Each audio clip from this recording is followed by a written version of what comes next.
स्वागत है आपका YRS हिंदी कहानी में। दोस्तों, आप सबसे एक रिक्वेस्ट है कि अगर आपने इस कहानी के पहले 4 पार्ट नहीं सुने हैं तो पहले वो जरूर सुने।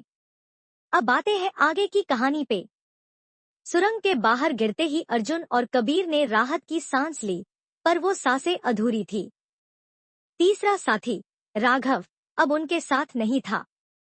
चारों ओर घना सन्नाटा था, जैसे जंगल भी उनके दुख में चुप हो गया हो।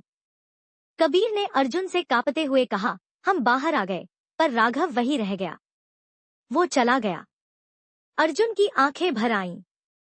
उसने सिर झुकाया और जमीन से मिट्टी उठाकर कहा, इस मिट्टी में अब हमारे दोस्त का खून मिला हुआ है। गांव लौटते समय दोनों चुप थे। वहां किसी ने उनकी कहानी पर यकीन नहीं किया। कुछ लोगों ने कहा, ऐसी कोई सुरंग तो अब वहां नहीं है। राघव की मां ने दोनों को देखा। उसके चेहरे पर कोई सवाल नहीं था, सिर्फ आंसू थे और एक शांत मुस्कान। मां ने धीमे स्वर में कहा, वो गया नहीं, उसने दोस्ती की मिसाल बनकर दुनिया को कुछ सिखा दिया। समय गुजरता गया, लेकिन अर्जुन और कबीर की रातें अब वैसी नहीं रहीं। एक रात को अर्जुन को एक सपना आया।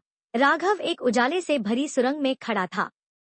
पीछे आत्माएं थी, पर डर की जगह सिर्फ शांति थी। राघव ने अर्जुन से सपने में कहा, अब मुझे भी मुक्ति चाहिए। अगले दिन दोनों उस जंगल में वापस पहुंचे। अब वहां सिर्फ 3 पत्थर थे। एक पर मोमबत्ती की राख थी, दूसरे पर राघव का टूटा ब्रेसलेट और तीसरे पर किसी ने उंगलियों से लिखा था, जो दोस्त के लिए मरे वो कभी मरता नहीं है। कबीर ने आंखें बंद करके कहा, राघव, तेरी यादें हमारी सांसों में हैं। फिर अर्जुन बोला, तू आजाद है दोस्त, पर हमारे दिल में हमेशा रहेगा। उस पल हवा थम सी गई, पत्तों की सरसराहट रुक गई और लगा जैसे कोई उनकी पीठ पर हाथ रखकर कह रहा हो, शुक्रिया। हर खौफनाक कहानी सिर्फ डर की नहीं होती, कुछ कहानियां दोस्ती और बलिदान की भी होती हैं। राघव अब सिर्फ नाम नहीं है, वो एक कहानी है जो सिखाती है कि दोस्ती की कीमत जान से भी ज्यादा हो सकती है।